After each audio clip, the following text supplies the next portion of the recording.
Welcome to the Elevating Funeral Service podcast. If you want to run a successful funeral home, cemetery, or pet cremation service, you don't have to be the one that has the lowest price. You do need to be the one that offers the most value, provides the best customer experience, and clearly communicates that in your marketing. On this weekly podcast, Ellery and Welton will show easy ways to demonstrate value to families and create differentiation that helps you stand out from the competition.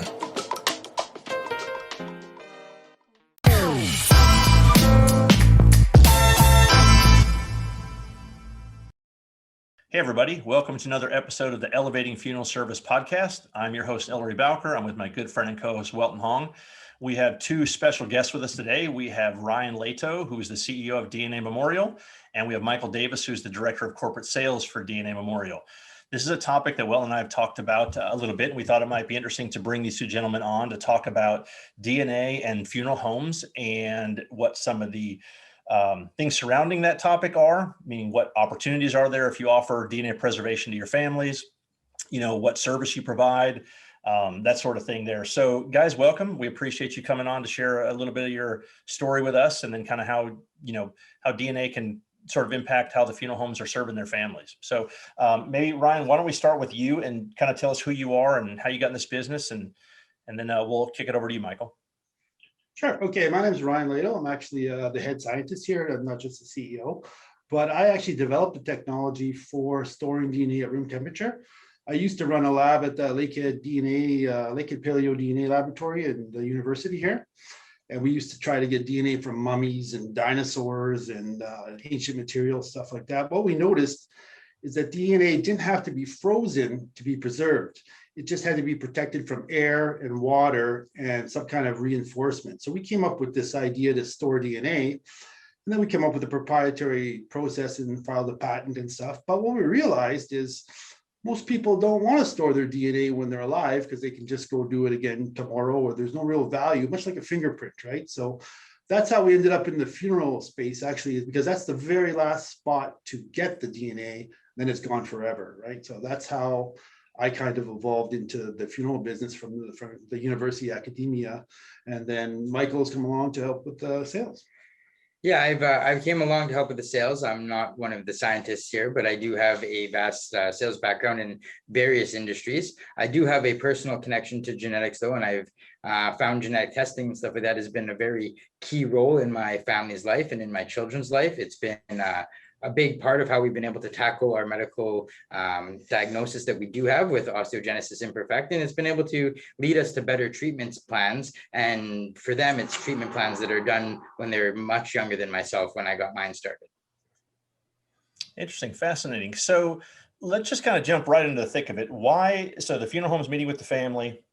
They bring up the topic of, hey, do you want us to preserve your loved one's DNA? What's the value proposition for the family? Well, for the family, that DNA holds so much information. People usually go to the funeral home, to try and get a better connection to the loved one, to find a little bit more about them, and then to be able to honor them. Through the DNA services, you can find out a lot about somebody, whether or not it's their ancestral heritage, where they came from, who they are, or their genetic makeup. The genetic makeup has indications of any risks for serious diseases or any medical complications, and that same risk could have been passed on hereditary to the descendants. So as important as this information is with the deceased, when you begin to reflect that with the remaining descendants, they can utilize this information to protect themselves, to put themselves back into the driver's seat of their own healthcare. I'm going to tell you a little bit of a story, though. So it's a true story. There was a girl, she was about 40 years old. She developed breast cancer. And she actually had her grandmother's and her mother's DNA preserved already. So they were able to go look back, and they were able to actually measure the mutations across the generations. And they predicted that her daughter was going to get breast cancer. Mm-hmm. So they started thinking, okay, well, she's going to probably develop it earlier because she has more mutations. And she actually ended up developing in just late 20s. And they were watching for it. So she was able to treat it as soon as it appeared. And she didn't have to go through mastectomies or chemotherapy or anything, because they were able to catch it just right at the point of, emergence. So that was powerful. That's a great story. I mean, it's incredibly useful. So when the funeral home is offering this to the family, is it just strictly preservation? So we're going to capture this DNA, give it to you, you do what you want with it? or are there ancillary services that are being sold with that? So in other words, if my father passes away and the funeral home preserves that DNA for me, what am I doing with it? So there's two avenues here. So there's the preservation. So a lot of people are upset and they just sometimes are a little overwhelmed. So we say just preserve the DNA because DNA degrades slowly over time, right? So you can't just take it and hold on to it and then expect to get a good sample later. So it slowly degrades.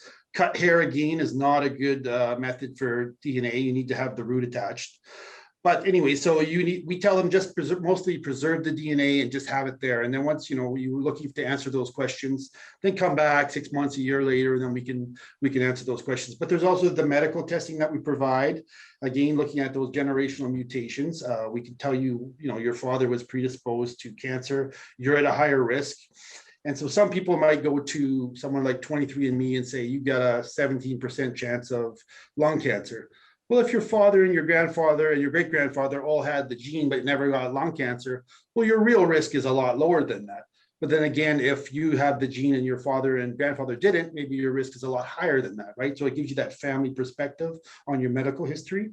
And also with the living DNA as our partner for the Ancestry, before this, you couldn't get ancestry testing on postmortem people. Ancestry.com, 23andMe, all those places won't accept postmortem DNA. But we have a partnership with a company called Living DNA. If we clean it, process it, preserve it first, then you get a similar service to Ancestry.com.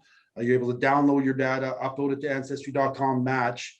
What most people don't understand is you're not 25% of each of your grandparents. You're 50% from your mom, 50% from your dad, but the grandparent could be 5%, 20. So it's not an equal distribution. So your ancestry or even your medical stuff can be far different from your grandparent, or it could be quite a bit more of one grandparent than another too. So I think it can skip a generation. So that brings up an interesting question though. Ancestry, obviously they're the 800-pound gorilla.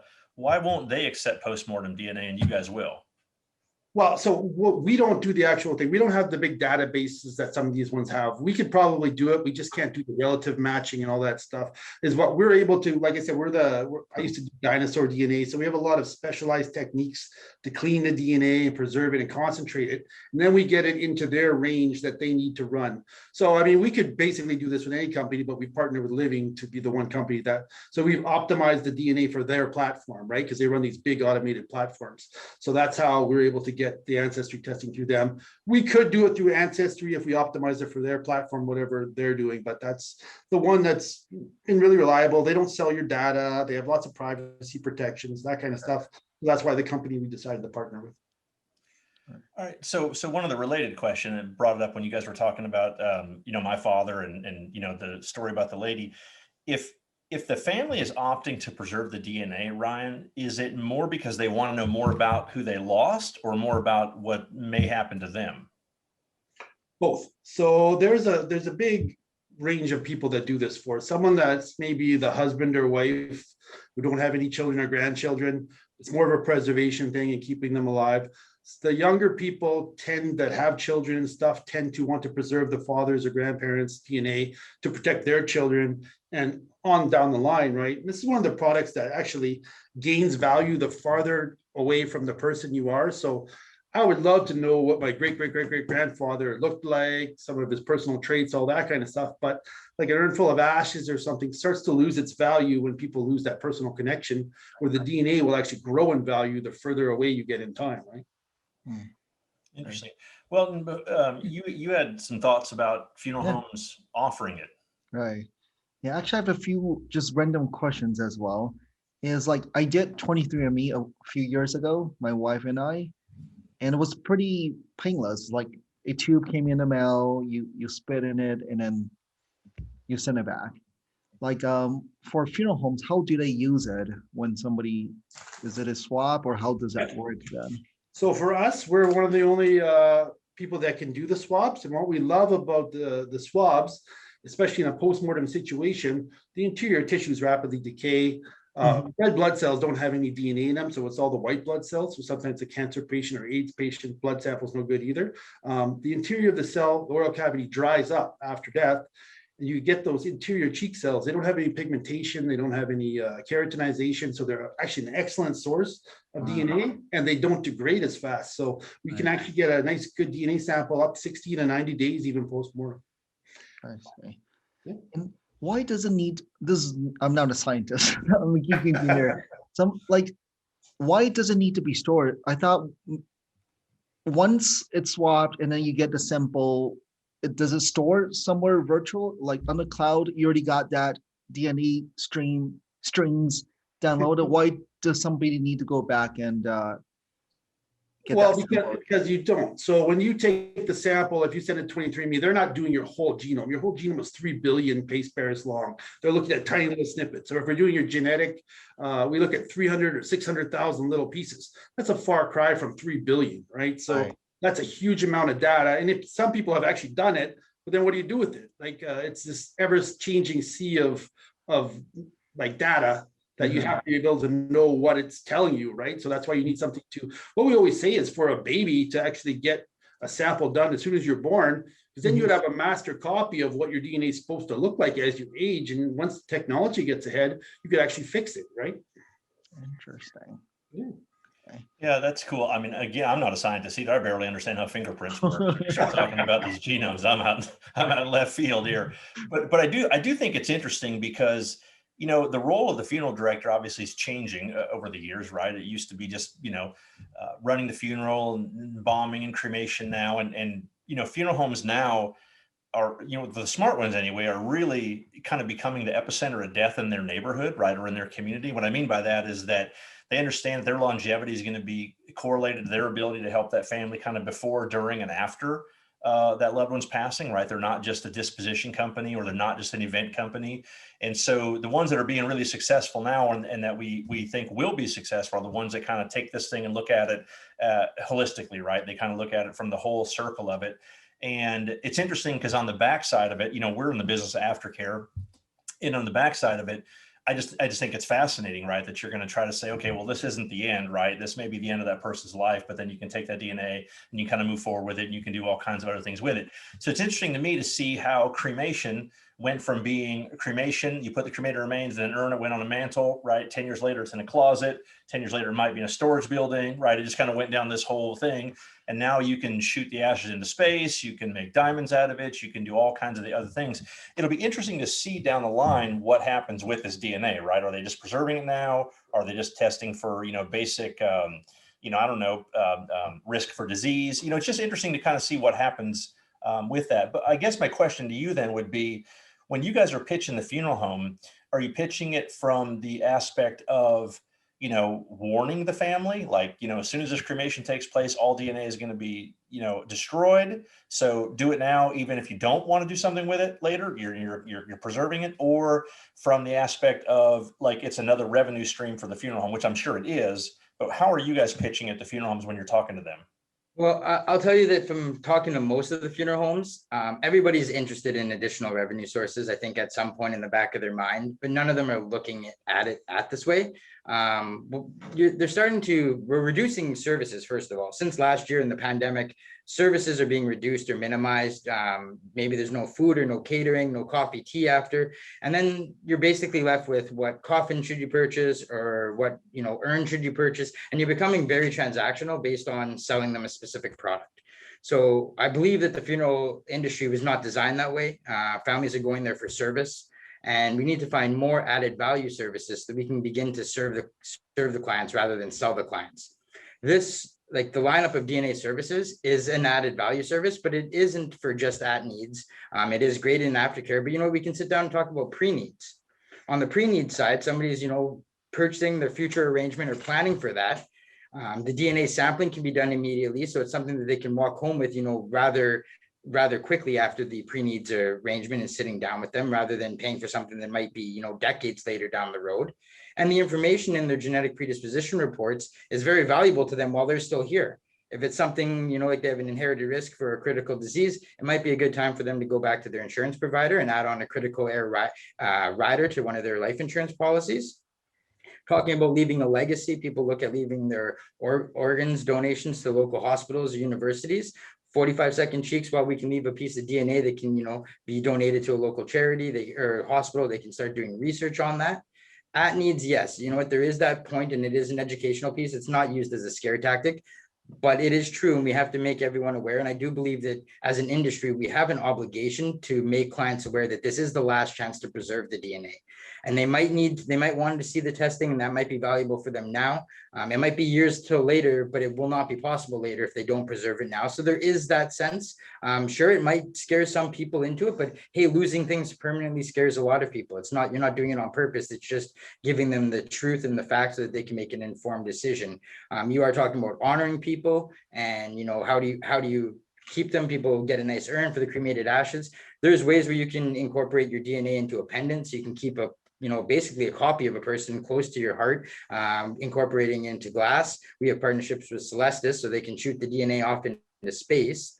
And then on the after need sides, they're trying to figure out who that person was and their connection to that person, and a deeper connection. And we can do that on the ancestral level. We can look back and see who that person really was, where they were from, anything that they may have carried. And then we can begin to talk about protecting the family, and then seeing, is there any risks for them, and really taking and shifting that conversation from the death care to the healthcare industry. And that's really the gap that we're trying to bridge. Although we'll be a little bit honest, is that we do tell the funeral homeowners there is kind of we've got a legal opinion from Mr. Scott Gilligan, a well-known death professional lawyer, and he said there is an obligation now that this is out there and it's become known and part of the death service that cremated remains, you cannot get DNA from them.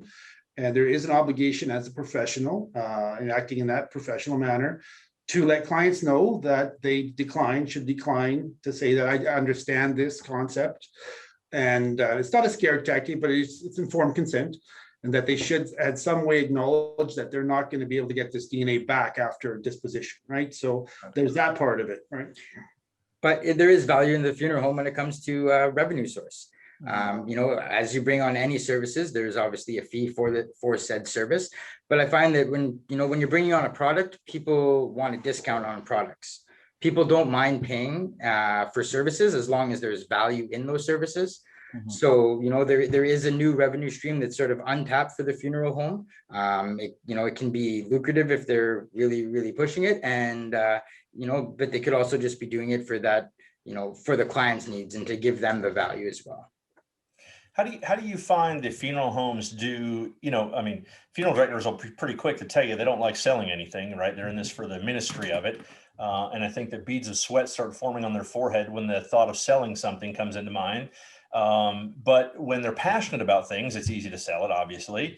And, some things come to mind like the thumb beads, right? The fingerprint thing. Those are really easy for someone to understand, right? Oh, there's a pendant, there's my mom's fingerprint on it. It's a keepsake. It's a real easy value proposition. Whatever that price is, it's really easy to understand. How do you find funeral homes do explaining the value proposition to families? I'll take that one. Actually, so what we've noticed is there's a big generation of younger female directors that have entered the profession, and they seem to be more of the champions, and they're the ones really at the forefront pushing it. Some of the older directors feel a little uncomfortable at first, but some of the like I said, the younger female, even male, but mostly female, we find that there's this movement almost of these young professionals coming in. They're really becoming the champions for us. And where they are in a funeral home, if we have one or two DNA champions, they seem to really cite the other people, and they do very well. If it's just sitting on a shelf, it doesn't do very well. But if you have someone that's passionate about it, like you said, has a personal connection, maybe if they had a person die of cancer or something like that, they're really impassioned about it, and then the sales go very well. Well, and you had a thought about funeral homes kind of looking at this from a legal standpoint, right? Right. Yeah, I think it's mainly, I was out in Key West a couple of weeks ago, and the directors are debating about this topic. Should they offer it? Should they not offer it? And then I think, half of the room debated, hey, it's for protection. So that way down the line, they don't get in trouble when people come back and ask, hey, how can you not offer this? Right. Yeah, well, genetic testing is on the rise. It is becoming more and more popular for various reasons, whether or not people are looking at their health or the medical side of things, or if they're looking into nutritional side of things. People are becoming more and more aware of genetic testing. Cremation's also on the rise. Mhm. You know, so when you have the genetic testing going up and cremation going up, there's definitely more need to at least educating the clients that this is there, and having a client, you know, not come back a month later to say, okay, you know what, I would really like to get a DNA sample, and then being told for the first time that, you know, sorry, that's not going to be possible. That can be heartbreaking for somebody when they've lost that chance to connect with people, when they've lost that chance to, you know, maybe to look at the paternal markings or any of the genetic markers there. So it is great to inform them first. You know, this is part of our education piece, and this is when we talk to the funeral homes, that's really, you know, what we're relying on them for, is using it as an educational tool so that customers and clients can make an informed opinion or informed decision when they're making these choices. There's also a lot of litigation around cremated remains, so it's also pretty much 100% proof that those remains are that person's, right? There's no really denying it with DNA. We also had some repatriation companies reaching out to us for that very reason as well. That's interesting. So like, what's the business model then, right? Is it, you guys charge a fee and then, you know, the funeral home just marks it up?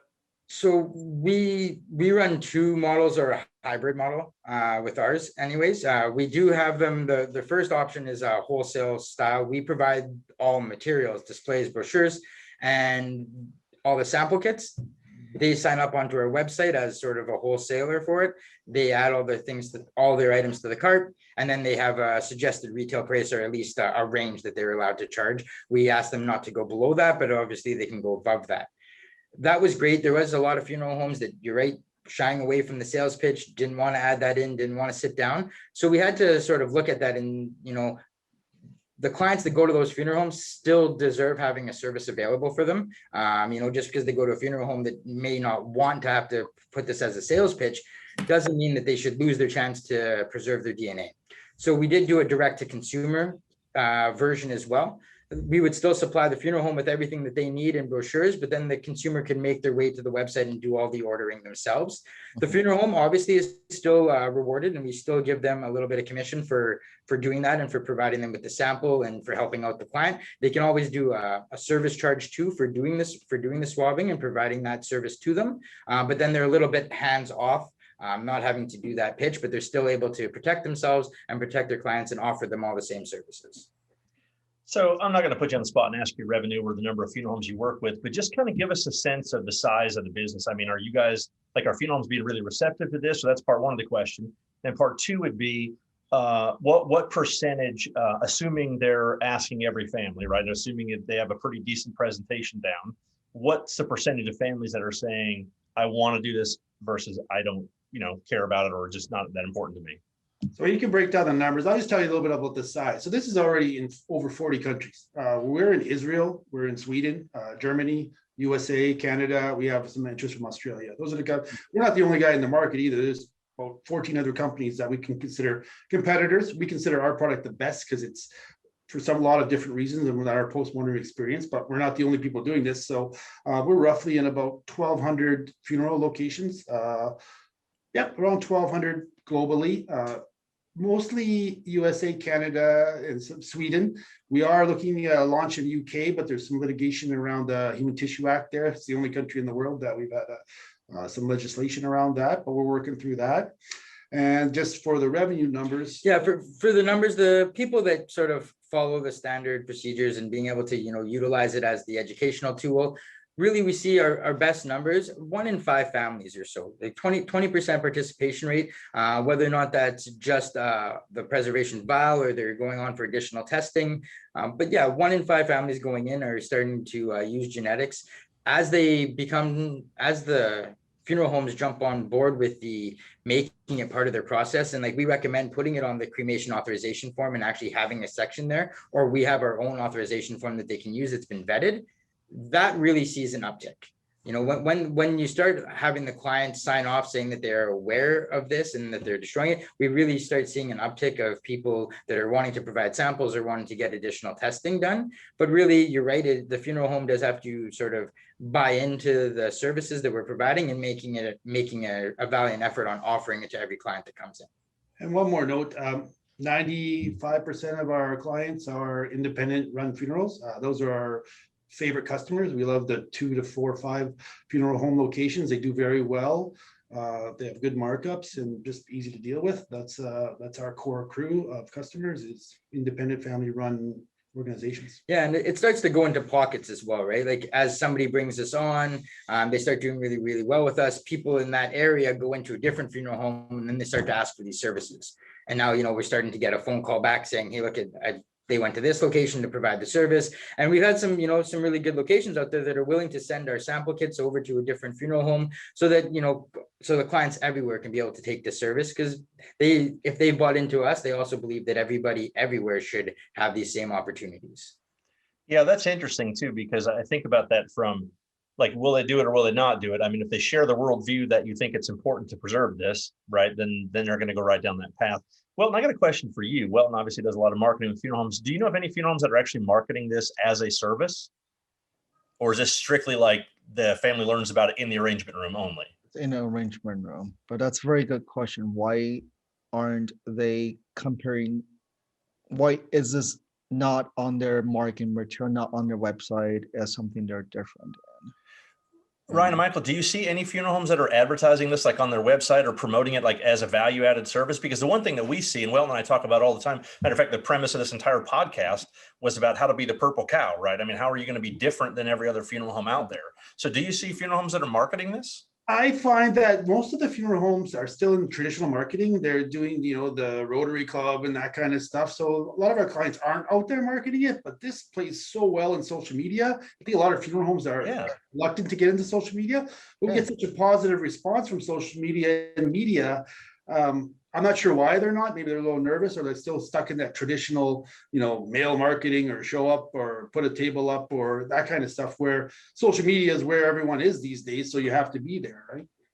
It's interesting. Some years ago, and this is a funny story, but I was doing a continuing education course for a group of funeral directors in North Carolina. And I was talking to them about how to be different. And I asked, I don't know, there's probably 40 in the room. And I said, how many of you offer tribute videos? And they all raised their hand. And I said, how many offer candles? And they all raised their hand. And I went down this whole list of different things that most funeral homes offer. And then my question to them at the end of that was, when does the family discover that you do any of these things? And the answer was in the arrangement room. Yeah. And my thought has always been that if you have them in the arrangement room, you've already won that call. Right. Mm-hmm. I mean, if they get up out of the arrangement room and leave, you've done something really bad. Right. Yeah. But if you already have them there, you've won the call. So if you want to outwardly show that you're different, why wouldn't you take what you do differently? Right. And make that what you lead with. Yeah. So if you're saying we do A, B, and C, and you're over here saying, well, we do X, Y, and Z, which is very, very different. Like, I mean, that's how you get attention, right? You do things that are different. So to me, I think about this from when I look at the arrangement room and the four walls, and you've got the service and you've got the ministerial aspect of it, and you've got the basic merchandise with the, the vault and the casket and the urn. And then you've got all the other stuff that a family can spend their money on, right? Whether it's a diamond or memorial glass or all these other little things, but I don't see anybody in your category, right? Like I see them for the keepsake, and I'm saying that in air quotes, right? There's many different things they can buy, but there's really nothing in your category. So I would think just from kind of the being different standpoint, I would think that a funeral home would zero in on that and say, like, this is what we do. We do this different, and we're the only ones around that can help you preserve your DNA right before it's too late. Yeah, you're preaching. I sit down with funeral homes as we bring on a new client in a new funeral home. That's part of my my training with them. So really, all we ask from them is to make us available for your clients, and to give me 20 to 30 minutes of their time with their funeral directors to give them some better understanding so that they can express that value to the clients when they sit with them. But part of the standard operating procedures in the funeral homes that do get that 1 in 5 families, they integrate us. And that means integrating us into their website, putting us as one of their services, integrating us into social media, bring it on. We had one it's up here in Canada, but we have a new funeral home that started in BC. The funeral director there that purchased the home, he's utilized our service at his previous homes. And that's what he did. As soon as he did that, he went out and posted, we're now providing in this area DNA services for all of our clients. And that was just, those sort of things you're right. They set you aside from everybody else. And it's something that they, when they come into, they've already heard about it once or twice before you're sitting down, and then all of a sudden you're springing upon them. Then, hey, look, we also do DNA services. You know what though? There's a quote that sticks with me. I was talking to a funeral director. He had about 4 or 5, or funeral owner. He had about 4 or 5 homes somewhere in the Midwest. And I said, you'd be on the cutting edge of the funeral industry. And he said, I had no interest in being on the cutting edge of the funeral industry. That's what his response was. To me, I mean, I think it's an easy win, right? I mean, I don't think, I mean, newspapers are dying for business. You get a press release on this in about 2 seconds. That shouldn't, that wouldn't be that hard to do at all, No, but the places that do the press releases, they've been really great. oh yeah, I mean, I remember we used to do funeral webcasting years ago, and we sent a press release to every one of our customers' newspapers saying, "Hey, this funeral home is now doing webcasting," and boom, they had a piece on it the next day, even on the news, right? The nightly news, they were doing videos on it because it was unique. The thing about it is, though, Michael, and I think that you're 100% correct. Like, if you can integrate this into the cremation authorization form or some other form, and you force them to read that, you force them to check that box, that would make all the difference in the world, because this is not exclusive to funeral directors, but I can imagine if a funeral home owner or a funeral director tried to sell your product and stumbled in the delivery and maybe didn't get a good response the first 3 or 4 times they try it, like, that's it. They're out of the DNA business, right? Like, there's not another family. They're not going to risk that. They don't want that rejection again. So they're going to stop doing that after a while. But I think if you could educate them with material and you put that in their forms and all that other stuff, I'm sure that's what gives you the best opportunity. Is that correct? Yeah. Interesting. Well, do you have any other thoughts? No, I just think for you guys might want to have some curated social media post to give it to your clients so they can actually put their logo on there and then just pass it along via social media. No, that's great. Yeah. Or even, do you guys provide like blog content or anything for some funeral homes about the subject? Yeah, so I write articles for LinkedIn and stuff like that, but we can start doing some marketing stuff. I just don't always, we're trying to stay away from the hard push. I'm doing more educational, why you should be offering this rather than, take this and market it kind of stuff. So we've been kind of just staying to the educational part, but Yeah, I try to work with them to doing these social media things. It's something that we're still growing and expanding those ideas and trying to work with the funeral directors and the funerals themselves to figure out what would be the best route for them to go about. But it's something that, I talk about with every single client that we bring on is, integrating us, putting us in social media, talking about us on their website, because that's really the best grounds. We know people are on social media on a regular basis. They're looking at your Facebook pages, they're looking at your Google pages. And as long as, you can integrate it there, they're going to see it before they come in. And then when they come in, you're not going to hit them out of, left field with something that's, new and random. The thing is, they're put into a different position when they're sitting down at the funeral home, right? Like, they've just lost a loved one. They're deciding on, whether or not to cremate or not. The whole idea behind DNA storage and analysis, it's not on the radar screen. It's something that they're just not thinking about at that time. So if you can utilize it on your social media and get them to think about it prior to that time, it definitely warms it up when they come in to sit with you. Have you guys done any kind of keyword research? Are there inbound leads? Are people looking for this at all? Yeah, so we get calls all the time of somebody else. It's mostly that a client has walked in the door. That's where we get about 20-25% of our business is the consumer has walked in and said, "Hey, I want this service." Oh, interesting. And they jump on Google and they find us. I guess that's interesting, really interesting. I guess my question are the consumers looking for it on Google? Yeah, exactly. That's where we're getting all that. Most of our business is but where do they go, right? So if I'm searching on Google for DNA of a deceased person or something, like, where is Google taking me? Because if the funeral homes don't have that content on their website, well, they're not advertising for it. No. Where do they land? They're landing on DNA Memorial mostly, or some social media, or Facebook, or some of the YouTube stuff. That's where they're kind of landing. Mostly the DNA Memorial page, or else just people have had a DNA Memorial before and they've shown their relatives, and that's spread out. So somebody from 2 years ago will say, "Oh, my cousin in Indiana got it. Is this available here?" And so the funeral home, like, we just got one in what's it called? New Hampshire, they called up from, and someone from Indiana had gotten one of their relatives. So that funeral home signed up with us now. So to me, that's like a low hanging fruit right there. I mean, even if the search volume is low, if you're the only one around that has that content, right? Google's going to say, "Hey, look, this funeral home over here has got your answer. Go here." Right? Like, that seems like an easy win. Right. Yeah. Well, look, it's an interesting subject for sure. What do the detractors say? So, we've all been talking about the good things. Now, let's say there's people out there that say it's a bad idea. Who are they, and why would they say that? I'll start first. So the biggest we get is it's too complicated. It's too complicated. I don't want to do it. I don't know anything about DNA. I've never heard of this. No one in 30 years has asked me for this ever until someone walks in the door and asks for it. But so we've made it really easy. So you don't have to be a DNA expert, but that's the biggest pushback. You can talk about how simple we've made it. It's just basically, everybody knows about, especially now, everybody knows about DNA through companies like Ancestry.com with the constant media pushing that kind of stuff. So it's a household name now. So a lot of the heavy lifting's already been done, but I would say that's our number one pushback. And then there's a privacy concern, but that's what we've done is we made it so it's home storage, right? So we're not storing it and it's unanalyzed form. So it goes back to the family. They have 100% privacy. And another detractor said, well, insurance companies are going to get a hold of this. Well, first of all, the insurance company can't use a relative's, your grandfather's or your father's DNA medical stuff against. Oh, you're talking about to assess risk Yeah. and premiums. Oh, interesting. Yeah. So they can't use that against you. So you can actually find out your diseases without actually going to get a genetic test. So the insurance company can't use that against you if you have your fathers and your grandfathers. That information is not applicable to you, right? Because it's just a percentage kind of thing. So there is some genetic testing. And in Canada, it's 100% can't be used against you. Because we're based in Canada, we don't share information with anybody, law enforcement, anyone. We would deny that you even have an account here. We have some of the strictest laws in the world around here around privacy on the DNA side. But in the US, some insurance companies said they were going to deny someone based on their genetic predispositions.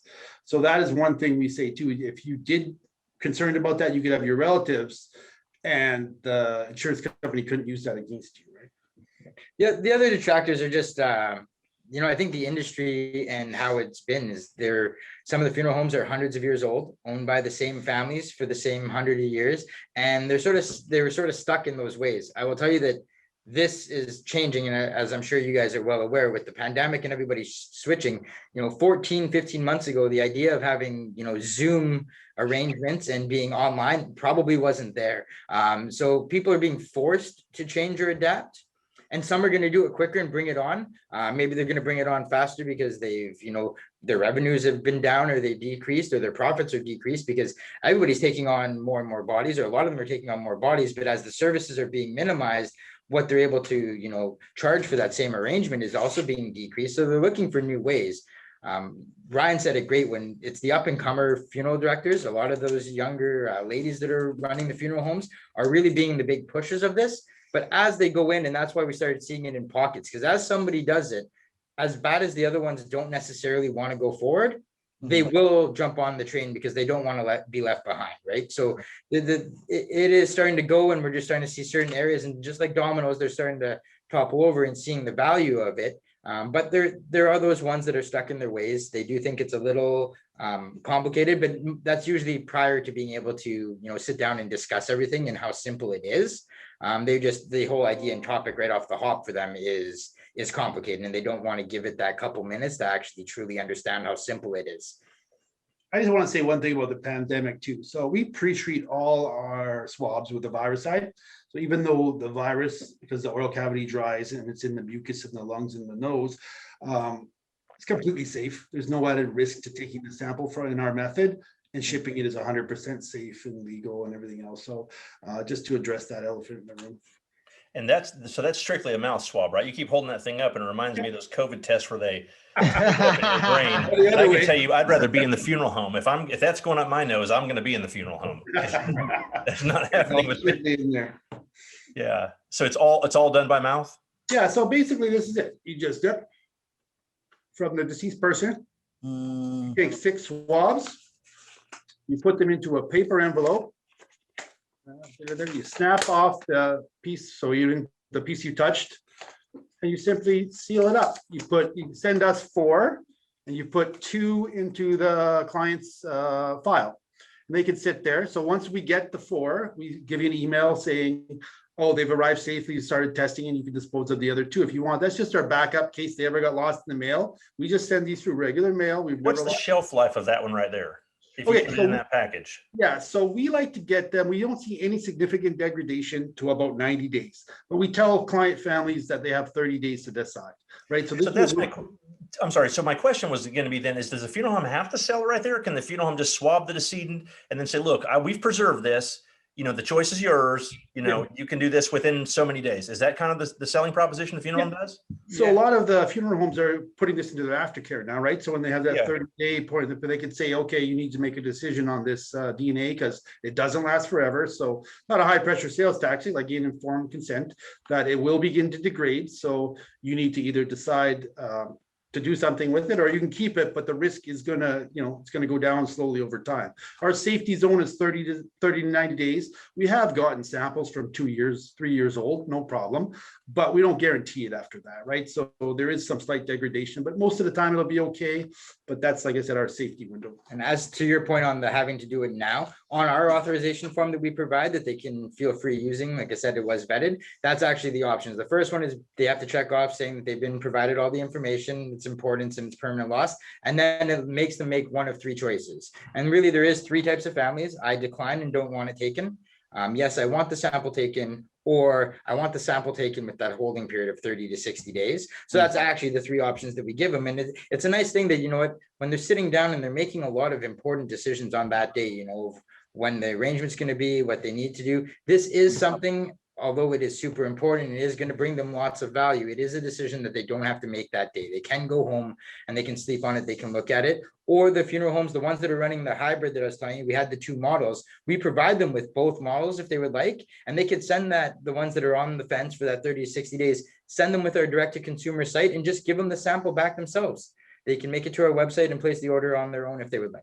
Yeah, that was my question, was what was I had 2 questions on that. One was, is there a cost to the funeral home to do that? And then 2 would be those that do take the trial period, if you will, right, or the holding period, what percentage of those convert?